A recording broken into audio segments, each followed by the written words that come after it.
오늘 잠시 복잡한 일상을 내려놓고 마음의 소리에 귀 기울여보는 시간을 가져보면 어떨까요? 우리의 삶을 채우는 수많은 순간들 속에서 우리는 얼마나 자주 감사라는 단어를 떠올리고 있을까요? 오늘 우리가 함께 나눌 이야기가 여러분의 마음에 잔잔한 파동을 일으키고 삶의 작은 부분까지 하나님의 은혜로 채우는 계기가 되기를 소망합니다. 이 말씀이 여러분에게 힘이 된다면 주변의 소중한 이들에게 공유하여 하나님의 선한 영향력을 함께 나누어 주세요. 구독과 좋아요를 통해 저희는 계속해서 이 빛의 메시지를 전할 수 있는 큰 힘을 얻습니다. 이 채널을 통해 여러분의 믿음이 날마다 더욱 굳건해지기를 기도합니다. 우리의 삶에는 늘 두 갈래의 길이 놓여 있습니다. 하나는 감사의 길이고 다른 하나는 불평의 길입니다. 감사의 길은 평온과 기쁨으로 이어지지만 불평의 길은 우리를 끝없는 불만과 어둠 속으로 이끌어갑니다. 오늘 저는 감사하는 태도가 가진 놀라운 힘에 대해 이야기하고 싶습니다. 어쩌면 이 주제가 조금은 익숙하게 들릴지도 모릅니다. 하지만 4년에 한 번씩이라도 감사의 중요성을 되새기지 않아도 될 만큼 완벽한 사람은 없을 것입니다. 감사를 이야기하기 위해서는 필연적으로 그 반대편에 있는 불평과 원망, 그리고 흠잡기에 대해서도 짚고 넘어가야 합니다. 오늘 나누는 이 말씀들을 그저 좋은 이야기로만 듣지 마시고 여러분의 삶에 깊이 받아들이고 매일의 삶 속에서 실천해 보십시오. 저는 이 메시지가 여러분의 삶을 근본적으로 변화시킬 힘을 가지고 있다고 굳게 믿습니다. 성경에는 이스라엘 백성들의 이야기가 나옵니다. 그들은 본래 열하루면 갈 수 있었던 길을 무려 40년 동안 광야에서 헤맸다고 합니다. 언뜻 들으면 참으로 안타깝고 어리석게 느껴지는 일입니다. 하지만 그들의 이야기는 단지 과거의 기록이 아니라 오늘을 살아가는 우리 모두에게 깊은 울림을 주는 거울과도 같습니다. 우리 역시 삶의 여정에서 얼마나 자주 길을 잃고 헤매고 있습니까? 이스라엘 백성들이 겪었던 가장 큰 문제 중 하나는 바로 끊임없는 원망과 불평이었습니다. 그들은 감사하기보다는 늘 불평을 입에 달고 살았습니다. 만약 우리가 원하는 모든 것이 채워졌을 때만 감사할 수 있다면 우리는 아직 그리스도를 닮은 성품의 첫걸음조차 떼지 못한 것과 같습니다. 하나님을 알지 못하는 사람이라도 모든 일이 순조로울 때는 얼마든지 감사할 수 있습니다. 우리에게 주어진 진정한 믿음의 과제는 상황이 좋지 않을 때에도 모든 것이 잘 풀릴 때와 똑같이 감사하는 법을 배우는 것입니다. 왜냐하면 우리 삶에 어려움이 닥쳐올 때조차도 우리에게는 소망이 있기 때문입니다. 우리는 하나님께서 해결하지 못하실 일이 아무것도 없다는 것을 믿습니다. 그러므로 문제가 해결될 때까지 기다렸다가 감사하는 것이 아니라 문제의 한가운데서 혼란의 중심에서부터 하나님께 감사를 드리기 시작해야 합니다. 당장 해결되지 않는 문제에만 집중하지 마십시오. 대신 지금 내 삶에서 제대로 작동하고 있는 다른 무언가를 찾아보세요. 아프지 않고 건강한 신체 부위를 느껴보세요. 내 배우자가 잘하고 있는 한 가지를 발견해 보세요. 내 직업에서 견딜만하고 기뻐할 수 있는 부분을 찾아보세요. 아멘. 그렇습니다. 우리 주변에는 찾아보면 감사할 일이 언제나 존재합니다. 저는 다시 한번 강조합니다. 우리 삶에는 언제나 감사할 것이 있습니다. 혹시 상상해 보셨습니까? 이 땅에서 매일 얼마나 많은 불평과 원망의 소리가 하늘로 올라가고 있을까요? 하지만 상황은 나아지지 않고 오히려 악화되는 것처럼 보일 때가 많습니다. 만약 이 모든 불평의 목소리를 문제 해결을 위한 기도와 함께 감사할 것을 찾는 노력으로 바꾼다면 어떻게 될까요? 저는 하나님께서 훨씬 더 빠르게 일하시고 모든 것을 바로잡아 주실 것이라고 확신합니다. 우리는 문제에 대해서만 이야기하는 것을 멈춰야 합니다. 문제의 해결을 원한다면 말입니다. 물론 이 자리에 계신 분들 중에는 정말로 마음 깊이 상처받고 고통받는 분들이 계시다는 것을 압니다. 사랑하는 가족을 잃은 슬픔, 예기치 않은 사고로 인한 고통, 깊은 배신감과 같은 아픔을 겪고 계신 분도 있을 것입니다. 그런 분들에게 감사하라는 말이 얼마나 공허하게 들릴지 짐작합니다. 하지만 바로 그 순간, 그 깊은 슬픔과 고통 속에서도 하나님의 집과 그분의 말씀을 찾으려는 마음, 그것이 바로 승리의 시작입니다. 얼마나 많은 사람들이 고통스러울 때 뒤로 물러나 자신의 상처만 끌어안고 있습니까?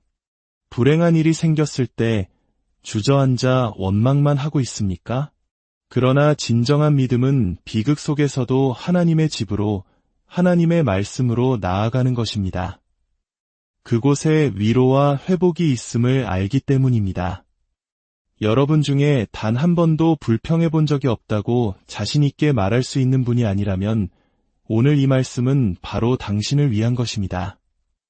이제 하나님의 말씀, 성경을 통해 감사의 힘을 더 깊이 들여다보겠습니다. 성경을 직접 눈으로 보고 읽을 때 그 말씀이 우리 영혼에 특별한 영향을 미친다고 저는 믿습니다. 고린도전서 8장 3절 말씀입니다. 또 누구든지 하나님을 사랑하면 그 사람은 하나님도 알아주시느니라. 이 구절을 좀 더 깊이 살펴보면 하나님을 진정으로 사랑한다는 것은 단순히 입으로 하나님을 사랑합니다. 라고 말하거나 매주 교회에 가는 것 이상의 의미를 가집니다. 진정으로 하나님을 사랑하는 사람은 첫째, 하나님을 향한 애정 어린 경외심을 가집니다. 그분의 말씀을 존중하고 소중히 여깁니다. 말씀이 선포될 때 우리는 100년 전의 성도들이 가졌을 법한 경건한 태도를 회복해야 합니다. 하나님의 말씀이 가진 능력과 가치를 깨닫고 그 앞에 겸손히 귀 기울여야 합니다. 둘째, 즉각적인 순종입니다. 하나님의 뜻을 깨달았을 때 머뭇거리지 않고 바로 행동으로 옮기는 것입니다. 그리고 셋째, 그분이 주신 축복들을 감사함으로 인정하는 것입니다. 이것이 바로 하나님을 사랑하는 자의 모습입니다. 자, 다 함께 따라 해볼까요? 나는 하나님을 사랑합니다. 그러므로 나는 감사하는 사람입니다. 다음은 데살로니가전서 5장 18절입니다. 범사에 감사하라. 이것이 그리스도 예수 안에서 너희를 향하신 하나님의 뜻이니라. 범사에 감사하라. 모든 일에 감사하라는 것입니다. 잠시 멈추어 생각해 봅시다. 지금 당신의 삶에서 원망하고 불평만 하고 있던 일은 무엇입니까? 그 상황 속에서 단 한 번이라도 시간을 내어 이렇게 기도해 본 적이 있습니까? 하나님, 이 상황이 너무 힘들고 고통스럽지만 그럼에도 불구하고 제가 감사할 수 있는 10가지 이유가 여기 있습니다. 상황이 어떻든지 간에 감사하고 또 감사를 드리십시오. 저는 오늘 밤 이 드리는 행위를 강조하고 싶습니다. 제가 여러분은 감사하는 마음이 있습니까? 라고 묻는다면 아마 모두가 손을 들 것입니다. 하지만 제가 깨닫고 있는 것은 감사함을 마음으로 느끼는 것과 실제로 감사를 표현하고 드리는 것은 전혀 다른 차원의 일이라는 사실입니다. 우리는 하나님께 감사를 드려야 할 뿐만 아니라 우리 삶에 축복이 되어주는 사람들에게도 감사를 표현해야 합니다. 사람을 당연하게 여기지 마십시오. 가정 안에서 서로에게 기본적인 예의와 감사를 표현하는 것만으로도 얼마나 많은 이혼을 막을 수 있을까요? 우리는 이것이 바로 그리스도 예수 안에서 우리를 향한 하나님의 뜻임을 기억해야 합니다. 많은 사람들이 자신의 삶을 향한 하나님의 뜻이 무엇인지 알고 싶어 합니다. 하지만 우리는 이미 명확하게 알고 있는 뜻부터 실천해야 합니다. 그것이 바로 범사에 감사하는 것입니다. 지금 당장 하나님께서 원하시는 것이 무엇인지 정확히 모르겠다면 우리가 이미 알고 있는 것을 행하십시오. 기도하고 기쁨으로 주님을 섬기며 감사하는 사람이 되고 하나님을 사랑하고 다른 사람들에게 축복이 되어 주십시오. 그렇게 살아갈 때 하나님께서는 당신에게 무언가를 말씀하고 싶으실 때 반드시 당신이 들을 수 있도록 하실 것입니다. 그분은 자신의 뜻을 알리시는데 아무런 문제가 없으신 분입니다.